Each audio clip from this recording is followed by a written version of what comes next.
فائدہ اٹھائے عمرے سے حج سے قبل، فمستیسر من الحج، تو وہ ایک اور قربانی پیش کرے جو بھی اسے میسر ہو۔ اب یہ سمجھ لیجئے کہ حضور کی بعثت سے پہلے عرب میں رواج یہ تھا کہ ایک سفر میں حج بھی کرنا عمرہ بھی کرنا ان کے نزدیک حرام تھا، یہ توہین تھی کعبے کی۔ حج کے لیے 3 مہینے،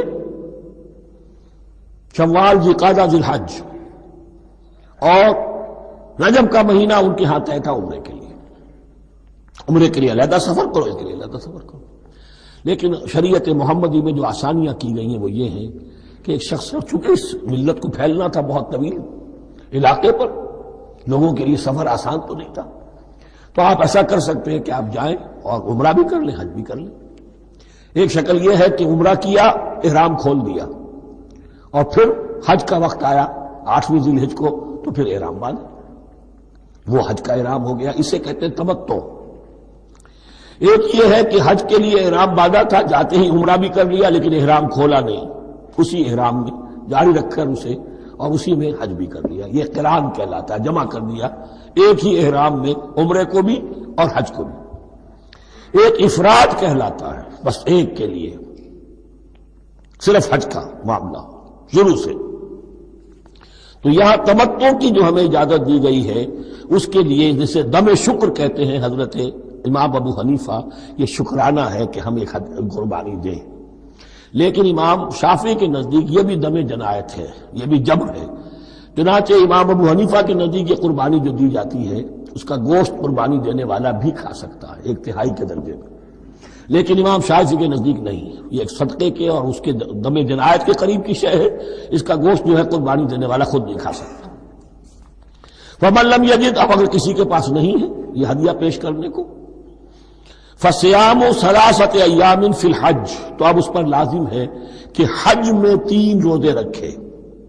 7ویں، 8ویں اور 9ویں ذی الحج کو روزہ رکھے غیر ایام حج میں۔ 10ویں کا روزہ نہیں ہو سکتا، وہ عید کا دن ہے، یوم النحر ہے۔ وسبعۃ اذا رجعتم، اور 7 روزے رکھو جبکہ تم واپس چلے جاؤ اپنے گھروں میں جا کر 7 روزے رکھو۔ تلک عشرۃ کاملہ، یہ 10 روزے ہوں گے مکمل۔ ذالک لمن لم یکن اہلہ حاضر المسجد الحرام، لیکن یہ رعایت کہ حج اور عمرہ ایک ہی سفر میں کر لیا جائے اور ایک ہی احرام میں کر لیا جائے یا 2 احراموں میں کیا جائے، یا یہ کہ ان دونوں کو جمع کرنے کی شکل جو ہے، یہ ایک رعایت ہے کن کے لیے؟ ذالک لمن لم یکن اہلہ حاضر المسجد الحرام، جس کے اہل و عیال مسجد حرام کے قریب نہیں رہتے، دور سے آ رہے ہیں، تو ظاہر بات ہے کہ ان کے لیے رعایت ہوگی۔ واتقوا اللہ، اللہ کا تقوی اختیار کرو، وعلموا، اور جان لو، ان اللہ شدید العقاب، یقیناً اللہ تعالی سزا دینے میں بھی بہت سخت ہے۔ الحج اشہر معلومات، فمن فرض فیہن الحج فلا رفث ولا فسوق ولا جدال فی الحج، وما تفعلوا من خیر یعلمہ اللہ، وتزودوا فإن خیر الزاد التقوی، واتقون یا اولی الالباب۔ صدق اللہ العظیم۔ پچھلے رکوع سے مناسک حج کا تذکرہ شروع ہو چکا تھا، اور اس کے ضمن میں خاص طور پر یہ کہ اگر کوئی حج کا احرام باندھ کر یا عمرے کا احرام باندھ کر سفر شروع کر دے اور کہیں درمیان میں ایسی رکاوٹ پیش آ جائے کہ اسے احرام کھولنا پڑے بغیر عمرہ کیے اور بغیر حج کیے، تو اس صورت میں کیا قواعد و ضوابط ہیں۔ اب جو یہ رکوع ہے 25واں، اس میں حج کا اصل فلسفہ، اس کی اصل حکمت، اس کی اصل روح کا بیان ہے۔ الحج اشہر معلومات، حج کے مہینے ہیں جو معلوم ہیں، یعنی جو بھی پہلے سے عرب میں رواج چلا آ رہا تھا اس کی توثیق ہو گئی کہ واقعتاً یہ اللہ تعالیٰ ہی کی طرف سے۔ تو حج کے کا جہاں تک ٹائمنگ کا تعلق ہے، مواقیت کا تعلق ہے، وہ گویا کہ اللہ تعالیٰ کی طرف سے توثیق فرما دی گئی۔ فمن فرض فیہن الحج، تو جو کوئی بھی اپنے اوپر لازم کر لے ان مہینوں میں حج کو، لازم کر لے سے مراد نیت پختہ کر لے، اور نیت پختہ کرنے کی علامت احرام باندھ لے۔ فمن فرض فیہن الحج، تو حج کے لیے جو اپنے اوپر لازم کر لے، فلا رفث ولا فسوق ولا جدال فی الحج، تو احرام کی حالت میں یہاں لفظ حج آیا ہے، ان میں سے پہلی قید جو ہے فلا رفثا، تو کوئی شہوت کی بات نہیں ہونی چاہیے۔ میاں بیوی بھی ساتھ حج کر رہے ہیں تو احرام کی حالت میں وہی قید ہے کہ جو اعتکاف کی حالت میں ہے۔ باقی یہ کہ فسوق اور جدال، اللہ کی نافرمانی یا باہم جھگڑنا، اس لیے کہ بہت بڑی تعداد میں لوگوں کا اجتماع ہوتا ہے، سفر میں بھی لوگ ساتھ ہوتے ہیں، تو لوگوں کے غصوں کے پارے جلدی چڑھ جاتے ہیں۔ اس میں خاص طور پر روکا گیا کہ یہ ہے کہ اس میں امن ہو اور سکون ہو۔ اور آج بھی واقعہ یہ ہے کہ دنیا میں معجزات میں سے ہے یہ، اتنی بڑی تعداد میں لوگوں کا جمع ہونا، اور وہاں امن رہتا ہے، وہاں وہ جنگ و جدال اور جھگڑا اور فساد وغیرہ قطع نظر نہیں آتا۔ یا تو یہ کہ پچھلے دنوں میں کچھ سیاسی اعتبار سے کوئی مہمیں اٹھائی گئی ہیں، یا یہ کہ کچھ چور اچکوں نے بھی جانا شروع کر دیا ہے وہاں پر، لیکن جھگڑا اور جو گالم گلوچ کی نوبت ہم نے اپنے آنکھوں سے نہیں دیکھی، اسے 5-6 مرتبہ حج کی سعادت حاصل ہوئی ہے۔ فلا رفث ولا فسوق ولا جدال فی الحج وما تفعلوا من خیر یعلمہ اللہ، اور جو خیر بھی تم اس کے دوران کرو گے اللہ کے وہ علم میں ہوگا۔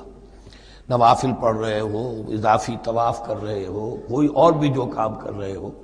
تو اس میں کسی اور کو دکھانے کی ضرورت نہیں ہے، اپنے خاموشی کے ساتھ انسان وہ اپنی جو بھی نیکی مزید کما سکے کمائے، جو بھی مناسک حج ہیں ان پر مستزاد۔ وَتَزَوَّدُوا فَإِنَّ خَيْرَ الزَّادِ التَّقْوَىٰ، اور سفر کے لیے زاد راہ ساتھ لے لیا کرو، اور بہترین زاد راہ تقویٰ ہے۔ اب اس آیت کے 2 معنی لیے گئے ہیں، ایک تو یہ کہ بہترین زاد راہ تقویٰ ہے، یعنی سفر میں آپ نے زاد راہ خرچ کی شکل میں تو لے لیا، تقویٰ ہے نہیں، تو پھر کیا ہوگا؟ وہ تو صرف پیسہ خرچ کرنے کے لیے اچھا احرام لے لیں گے، اچھی جگہ لے لیں گے قیام کی، تو تقویٰ اگر نہیں ہے تو حج تو حج ہی نہیں ہوگا۔ لیکن اس کا ایک دوسرا مفہوم جو ہے وہ بھی بہت اہم ہے کہ اگر انسان خود اپنا زاد راہ ساتھ نہ لے تو پھر وہاں مانگنا پڑتا ہے، تو تقویٰ سے مراد یہاں ہے سوال سے بچنا۔ بہتر یہ ہے کہ زاد راہ لے کر چلو، اور یہ کہ اس کے لیے تمہیں کسی کے سامنے سائل نہ بننا پڑے۔ اگر تم صاحب استطاعت نہیں ہو تو حج تم پر فرض ہی نہیں ہے۔ خام خواہ کو ایک شے جو تم پر فرض نہیں ہے اس کے لیے وہاں جا کر بھیک مانگنا، یا یہاں سے بھیک مانگ کر یا چندہ لے کر جانا، یہ تو قطعاً غلط حرکت ہے۔ وَتَزَوَّدُوا فَإِنَّ خَيْرَ الزَّادِ التَّقْوَىٰ وَاتَّقُونِ يَا أُولِي الْأَلْبَابِ، اور یقیناً میرا ہی تقویٰ کرو، مجھی سے ڈرو اے ہوش مندو۔ لَيْسَ عَلَيْكُمْ جُنَاحٌ أَن تَبْتَغُوا فَضْلًا مِّن رَّبِّكُمْ، اس میں تم پر کوئی حرج نہیں ہے، کوئی گناہ نہیں ہے کہ تم حج کے سفر کے دوران اپنے رب کا فضل بھی تلاش کرو۔ آدمی ہندوستان سے پاکستان سے جا رہا ہے، اسے اچھی اجناس لے جائے تجارت کے لیے، جو وہاں پر بیچ کر کچھ نفع حاصل کر لے، تو یہ تقویٰ کے منافی نہیں ہے۔ اگر وہاں پر کوئی کاروبار کر سکو کرو۔